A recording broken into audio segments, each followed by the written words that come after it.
Campo da calcio negato dalla parrocchia alle giovani atlete dell'Under 15 del calcio Meolo perché la comunità non è pronta, a cosa non si è ancora capito, ma quel che è certo è che la questione sta sollevando un vespaio di polemiche.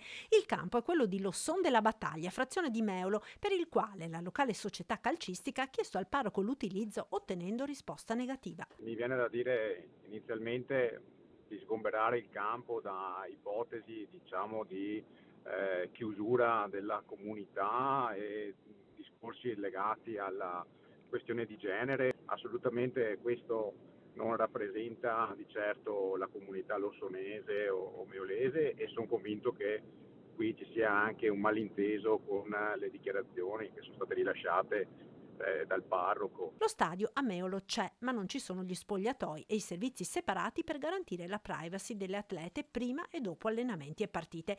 Il sindaco auspica in una soluzione anche alla luce del notevole interesse che il calcio femminile sta riscuotendo tra le giovani del territorio. Quest'anno è la prima volta nella storia, diciamo, di Meolo che una squadra di calcio femminile si iscrive al campionato e quindi si necessitano determinate strutture per garantire il regolamento e comunque anche giustamente da privacy la gestione anche degli spogliatoi. Dopo il no della parrocchia, l'amministrazione comunale ha trovato comunque una soluzione provvisoria.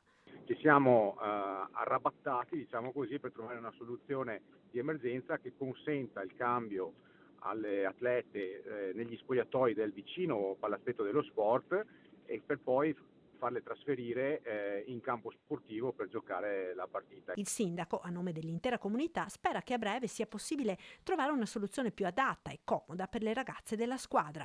Spero però che ci sia nel breve un passo indietro anche da chi ha detto questo no, secondo me, troppo alla leggera, che ci ripensi quantomeno.